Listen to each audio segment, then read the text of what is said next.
જય Hind. Gujarati study and education ચેનલમાં તમારા દરેક મિત્રોનું હાર્દિક સ્વાગત છે. તો આજે આપણે જોઈશું આ વિડીયોમાં કે વાવથરા શાળા વિકાસ સંકુલ પ્રિલિમિનરી પરીક્ષા 2026 ધોરણ 12 છે, વિષય ગુજરાતી, તારીખ 2/2/2026 વાર સોમવાર, કુલ ગુણ 100 અને 3 કલાકનો સમય છે, એટલે કે આજનું પેપર છે. તો આપણે આ વિડીયોનું જે પેપર છે મિત્રો, વિભાગ એથી માંડીને છેક એ સુધી સંપૂર્ણ પેપર મિત્રો જોશું તો તમે વિડીયો પૂરેપૂરો જોજો. તો શરૂઆત કરીએ આપણે વિભાગ એથી. ટૂંકા પ્રશ્નો છે, વ્યાકરણ છે, બધું આપણે જોઈશું. તો વિભાગ એની અંદર જોઈએ આપણે તો વિભાગ એમાં પદ્ય આધારિત છે. વિકલ્પો આપે છે. તો આદિકવિ નરસિંહ મહેતા કઈ સદીમાં થઈ ગયા હતા? તો જવાબ આવશે 15મી સદીમાં. એના પછી ગોપી શો નિયમ લેશે?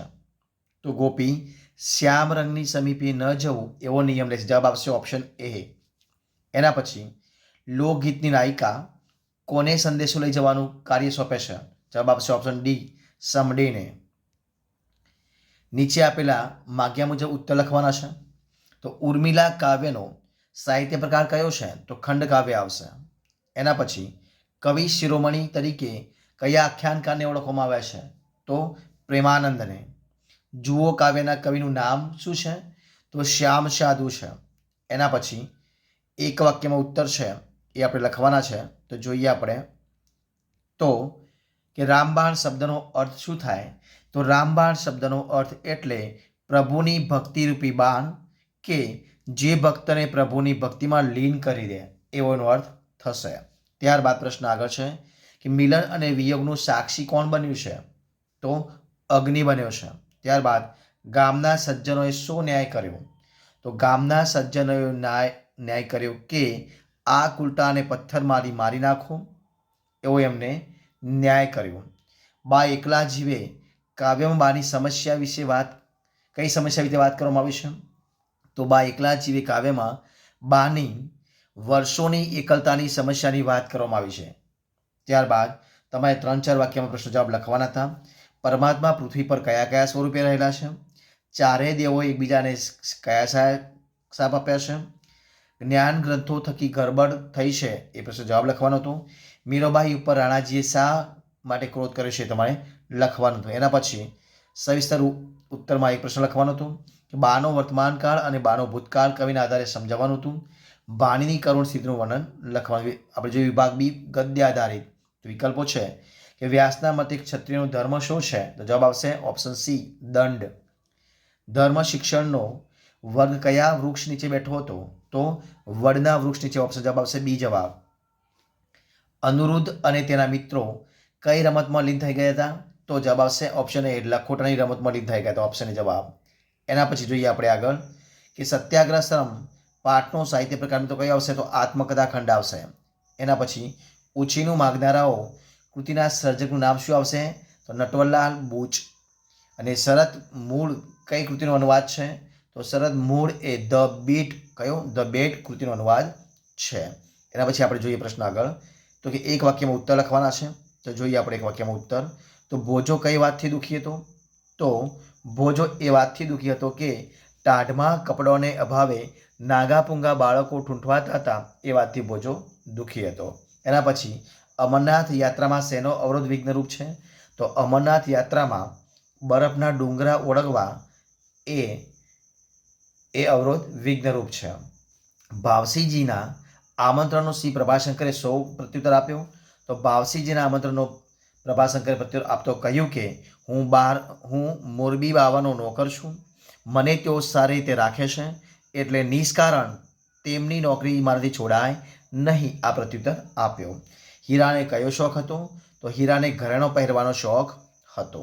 આપણે જે પ્રશ્ન આગળ 3-4 વાક્યમાં દરેકના 2 ગુણ છે, કોઈ પણ 3ના ઉત્તર આપવાના હતા. તો સેલ્વી પંકજમે નાયકનું સ્વાગત કેવી રીતે કર્યું? દેવરાજ પોતાના પિતા અને કુટુંબને મેરુ પર શા માટે લઈ જવા ઈચ્છે? ઉપાડીને પ્રથમ પ્રવજ્યા આપવાનો આગ્રહ શા માટે રખાયો? અને ડૉક્ટર બાબા સાહેબ આંબેડકરની ગુરુ ભક્તિ વિશેનો અર્થ લખવાની હતી. ત્યારબાદ સવિસ્તર ઉત્તર લખવાના હતા કે ખીજડીયા ટેકરે પાઠના શીર્ષકની યથાર્થતા, ઈશ્વરનું કાલ્પનિક સ્વરૂપ ચિંતન રજૂ કરવાનું હતું. વિભાગ સી જોઈએ આપણે વ્યાકરણ આધારિત પાઠ્યપુસ્તક આધારિત વ્યાકરણ મિત્રો અહીં પૂછાયું છે એવું લખ્યું, પાઠ્યપુસ્તક આધારિત છે એવું લખ્યું છે. તો જોઈએ આપણે કે સમાર્થી શબ્દોને જોડવાના છે. તો તાસી તમે તો થશે સ્વભાવ, આપણે અહીંયા લખ્યા જ છે સ્વભાવ અને પ્રકૃતિ. નિયમ તો થશે નિયમ અને વ્રત. ભીતિ એટલે ડર અને બીક એવું અનુવાદ સમજ થશે. બાણ એટલે શર અને તીર. વસુધા એટલે પૃથ્વી અને ધરતી, આ પ્રમાણે થશે. ત્યારબાદ વાક્યમાં શબ્દના સ્થાને વિરોધી શબ્દ લખી વાક્યનો અર્થ બદલાય નહીં તે તમારે લખવાના હતા. કોઈ પણ ચાર તો અહીંયા લખીએ આપણે. મને શરત મંજૂર છે તો મને શરત નામંજૂર નથી એવું વાક્ય બનશે. અનાથ બાળકો માટે સ્વર્ગ જ ગણાય તો અનાથ બાળકો માટે તો નર્ક ન ગણાય એવું થશે વાક્ય. હું સભ્ય માણસમાંથી સેવક બન્યો છું તો હું અસભ્ય માણસમાંથી સેવક બન્યો છું. પરમ સેવ અહિંસા છે તો પરમ સેવે અહિંસા નથી. ભગવાને સંમતિ દર્શાવી છે તો ભગવાને અસંમતિ ન દર્શાવી. એના પછી શબ્દ સમૂહ માટે એક શબ્દ જોઈએ આપણે. તો મૃતદેહ પર વીંટાળવામાં આવતું વસ્ત્ર એને મિત્રો કફન કહેવાય. ત્યારબાદ હિમાલયમાંથી નીકળતી નદી એટલે હિમ નદી અથવા શેષ નદી આપણે કહી શકીએ એટલે હિમ નદી આવશે. સમુદ્રમાં લાગતો અગ્નિ એટલે કે વડવા નળ આવશે. કૂતરોને નાખવાનું સાધન લઈને જેને આપણે ચાટ કહેવાય. અને ગોળ કે કાકપ ભેળવી કરાતી તમાકુ જેને કહેવાય ગડાકુ. શું કહેવાય? ગડાકુ. એના પછી તળપદા શબ્દ જોઈએ આપણે. તો મલક એટલે કે પ્રદેશ. બાયડી એટલે પત્ની અથવા સ્ત્રી થશે. ત્યારબાદ જોડણી અહીંયા સુધારવાની છે તો આશીર્વાદ મિત્રો આ રીતે લખાશે. કઈ રીતે લખાશે? અહીંયા આપણે લખી છે આશીર્વાદ તો આ રીતે લખાશે આશીર્વાદ, આ રીતે લખાશે. બરોબર છે, તમે જોતા રહેજો આશીર્વાદ. એના પછી બીજી આપી છે પરિસ્થિતિ. તો મિત્રો બધી આવશે રસવાઈ. કઈ આવશે? પરિસ્થિતિ. કઈ આવશે? પરિસ્થિતિ. બરોબર છે. ત્યારબાદ અહીંયા લખી મિત્રો પથ્થર તો આવશે. પથ્થર જે આપણે અહીંયા લખેલી છે. બરોબર છે. એના પછી જોઈએ આપણે આગળ. તો કૌંસમાં દર્શાવ્યા મુજબ કોઈ પણ છ લખવાના હતા. તો મેં તો અગરચંદનના ચૂલા કર્યા વિશેષણ શોધવાનું શું હશે? અગરચંદન એ આવશે વિશેષણ. ત્યારબાદ મેં તો ખાલી જગ્યાના થોથો વાંચી કાઢે તો ખાલી જગ્યામાં વિષય મૂકવાનો છે તો અહીંયા આવશે ઘણા. મેં તો ઇતિહાસના ઘણા થોથો વાંચી કાઢેલા. એક ગાને બે કટકા કરવાનું જ એનું જીવનસૂત્ર હતું. નિપાત શોધવાનું તો એ એ નિપાત આવશે. ત્યારબાદ અમે ખાલી જગ્યા વૈશાખ મહિનામાં પહેલગામમાં હતા. ખાલી જગ્યામાં નિપાત લખવાનું છે તો અમે તો વૈશાખ મહિનામાં પહેલગામ હતા. ડૉક્ટર આંબેડકર એમને જોઈને ખુરશીમાંથી ઊભા થઈ ગયા. બધા મિત્રો શોધવાનું છે તો ડૉક્ટર આંબેડકર તો આવશે જોઈને એ શું આવશે? સવાંતક ભૂત કુદરત આવશે. અને હારે તેણે સૌને ખાલી જગ્યા શરત હતી તો ખવડાવવાની શરત મિત્રો એ આવશે કુદરત આવશે. ત્યારબાદ કાંતા ખીચડીમાંથી કાકરાએ વીણતી આ સાંભળી રહી હતી. મિત્રો અહીંયા વીણતી છે કુદરત શોધી પ્રકાર તો વીણતી કુદરત આપણે શોધ્યો છે. અને વર્તમાન કુદરતી એનો પ્રકાર આવશે. એના પછી જોઈએ આપણે આગળ. તો જોઈએ આપણે રૂઢિપ્રયોગનો અર્થ આપીને વાક્યમાં પ્રયોગ. તો જોઈએ આપણે રૂઢિપ્રયોગ. જોઈ લઈએ રૂઢિપ્રયોગ કયો થશે. તો હાથ ફેરો કરવો એટલે કે ચોરી કરવી એનો તમે રૂઢિપ્રયોગ તમે કરી લેજો. એના પછી હવાઈ કિલ્લામાં દવા એટલે કે વ્યર્થ કલ્પનાઓ કરવી. ભાંજગઢ ચલાવી એટલે કે તકરાર ચાલવી. અને કૌંસમાં આપેલા સૂચના અનુસાર તમે જાણો તો જોઈએ આપણે ગુમાનમાં હંસ ખરો ન રહ્યો તો લેખન રૂઢિની દ્રષ્ટિએ વાક્ય સુધારતો ગુમાનમાં હંસ ખરો ન રહ્યો. એના પછી જોઈએ આપણે આગળ. એના પછી વાક્ય આપ્યું છે કે નદીને કિનારે કાંઠે અસંખ્ય ફૂલ ખીલી ઉઠ્યો હતો તો બાસ્યા સુધીની દ્રષ્ટિએ વાક્ય સુધારવાનું મિત્રો જવાબ આવશે. વાસણ શું આવશે? તો નદીને કાંઠે અહીં કિનારે છે જગ્યા આવશે. શું આવશે? કાંઠે અસંખ્ય ફૂલ ખીલી ઉઠ્યો હતો એ પ્રમાણે આવશે. જોઈએ આપણે અહીંયા લખેલું છે. જોઈએ તમારી સમક્ષ આપણે અહીંયા વાક્ય લખેલું છે કોઈ જગ્યાએ. જુઓ શું આવશે? તો કે નદીને કાંઠે શું આવશે? નદીના કાંઠે. અહીંયા પછી નદીના કાંઠે અસંખ્ય ફૂલ ખીલી ઉઠ્યો તો શું આવશે? ફક્ત અહીંયા તમારે કેટલું સુધારવાનું હતું? તો નદીના કિનારે જગ્યા આવશે કાંઠે. નદી કિનારે પર નહીં કાંઠે. તો નદીના કાંઠે શું આવશે? નદીને કાંઠે અસંખ્ય ફૂલ ખીલી ઉઠ્યો હતો. ત્યારબાદ જોઈએ આપણે આગળ કે ગીધ ઉછીનું માગનારોની હોય છે જેવી નજર તો શું આવશે? કે ઉછીનું માગનારોની નજર ગીધ જેવી હોય છે. એના પછી તો ભાવનગરમાં જેલ દૂધથી દોડાવીને આપણે તેમાં પધરા મિત્રો પ્રત્યે સુધારવાનું તો શું આવશે? તો અહીંયા ભાવનગર મોં નહીં પરંતુ ભાવનગરની જેલમાં તો આવશે ની. એના પછી જોઈએ આપણે આગળ. સંકુલ વાક્યોને સાદા વાક્ય ફેરવી લખવાના હતા. તો હું કાશીમાં આવ્યો ત્યારે તે બાપુના ભાષણ ચર્ચા તો જવાબ શું આવશે? તો પહેલું વાક્ય આવશે હું કાશીમાં આવ્યો ત્યારે શું થશે મિત્રો? સંયોજક થશે. શું આવશે? સંયોજક થશે. ત્યારે કયો? ત્યારે સંયોજક થશે. અહીંયા આપણે આપ્યું છે. અને તેઓ બાપુના ભાષણની ચર્ચા ચાલતી હતી વાક્ય બીજું બનશે. તો વાક્ય પહેલું અહીંયા અને બીજું વાક્ય થશે. એના પછી આપણે આગળ જોઈએ કે મેં મારી સગી આંખે જોયેલું છે કે બિરંજ કડાઈમાંથી ઉત્પન્ન થાય છે. તો પહેલું વાક્ય થશે કયું? તો કે મેં મારી સગી આંખે જોયેલું છે. કે જે છે કે શું થશે? સંયોજક થશે અને બીરજ કડાઈમાંથી ઉત્પન્ન થાય છે બીજું વાક્ય થશે. બરોબર છે. ત્યારબાદ આગળ જોઈએ આપણે કે ડૉક્ટર બાબા સાહેબ આંબેડકર તો એમને જોતો વહેતા જ ખુરશીમાંથી ઊભા થઈ ગયા અને જઈને સીધા જ વૃદ્ધ પુરુષને પગે લાગ્યા. તો પહેલું વાક્ય તો કઈ થશે? તો ડૉક્ટર બાબા સાહેબ આંબેડકર તો એમને જોતો વહેતા જ ખુરશીમાંથી ઊભા થઈ ગયા, પહેલું વાક્ય થશે. અને શું થશે? અને સંયોજક થશે. અને બીજું વાક્ય થશે જઈને સીધા જ વૃદ્ધ પુરુષને પગે લાગે, બીજું વાક્ય થશે. ત્યારબાદ આપણે જોઈએ આગળ જોઈએ આપણે કે સાદા વાક્યોને સંયુક્ત કે સંકુલ વાક્યમાં ફેરવીને લખવાના છે. તો યૌવનના ઉંમરમાં પગ મૂક્યો તેને માટે ઋતુ પ્રમાણેના 3 પ્રાસા બનાવવામાં આવે. તો મિત્રો જ્યારે અહીંયા આવશે કે જ્યારે યૌવનના ઉંમરમાં પગ મૂક્યો, કયા આવશે પહેલાં? જ્યારે. તો કે જ્યારે યૌવનના ઉંમરમાં પગ મૂક્યો ત્યારે, એના પછી શું આવશે અહીંયા? ત્યારે તેને માટે ઋતુ પ્રમાણેના 3 પ્રાસા બનાવવામાં આવ્યા. મિત્રો આ વાક્ય આપણે પાઠ્યપુસ્તકના 112 નંબર પેજ ઉપર આપેલું છે. એના પછી ઘાઘરો ઓઢે ને ઓઢણું ધોઈએ, તો શું આવશે? વાક્ય થશે કે ઘાઘરો ઓઢે ને. મિત્રો એના પછી અહીંયા શું આવશે? ને. ઓઢણું ધોઈએ. આ વાક્ય પાઠ્યપુસ્તક 116 નંબર પર આપેલું છે. કયા? 116 પેજ ઉપર.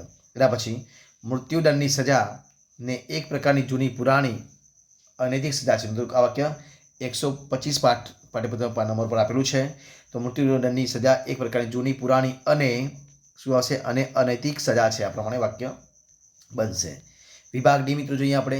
મિત્રો તમારી સમક્ષ અહીંયા કાવ્ય આપેલું છે, જે કાવ્ય તમે ફટાફટ વાંચી લેજો અથવા તમારી પાસે પેપર હશે. મિત્રો જોઈએ આપણે પ્રશ્ન જવાબ તમારી સમક્ષ જોઈએ. તો કવિ ચિંતાને કેવી રીતે છેદી નાખવાનું કહે છે? તો જવાબ શું આવશે? તો કવિ એક ચિંતાને એકદમ કેવી રીતે? તો ખૂબ જોરે, કેટલા? ખૂબ જોરે ખડકે ઝાંકીને છેદી નાખવાનું કહે છે. એના પછી જોઈએ આપણે આગળ પ્રશ્ન કયો આપ્યો છે. પ્રશ્ન બીજો છે કે કવિ દુઃખમાં કેવી રીતે શક્તિ માગે છે? શા માટે? તો કવિ દુઃખમાં સુખોને જીરવી જાણવાની શક્તિ માગે છે, જેથી દુઃખો મારા શાંતમય હસીને પોતપોતાની જ પામે ઉકેલો લાગે એવું એટલા માટે કહે છે. એના પછી કવિએ ભક્તોની શક્તિ શા માટે માગી છે? તો કવિએ ભક્તોની શક્તિ એટલા માટે માગી છે કે જેથી મારો દુન્વયી સ્નેહ પ્રેમમાંથી પુણ્યનો પોષણો મહેકી ઉઠે એટલા માટે.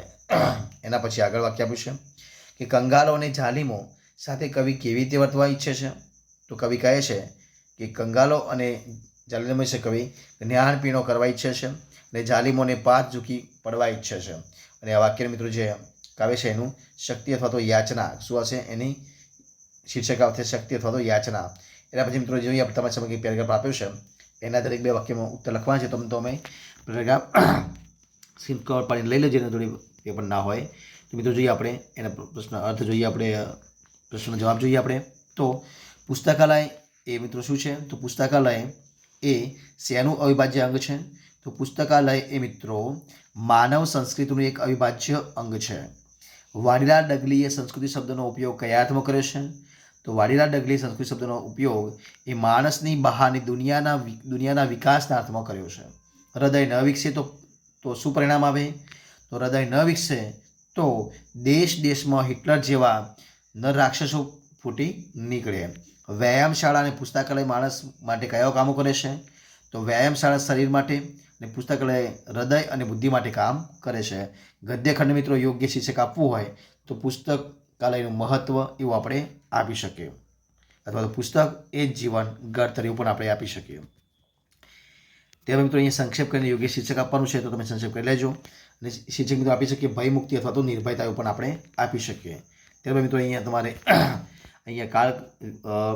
કાળકથન રીતે પ્રમાણે વિકાસક્રમના ક્રમો ગોઠવીને વાક્યો લખવાનું. મિત્રો આના પર તમારે પાઠ વાંચીને તમે લખી શકશો. ત્યારબાદ ઈ ભાગ જોઈએ.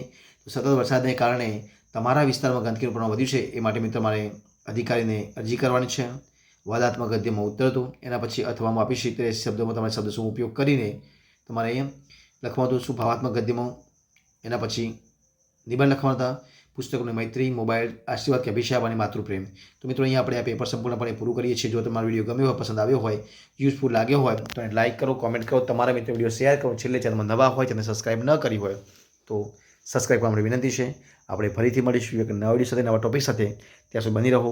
જય હિન્દ, જય ભારત, જય જય ગરી ગુજરાત. Best of luck.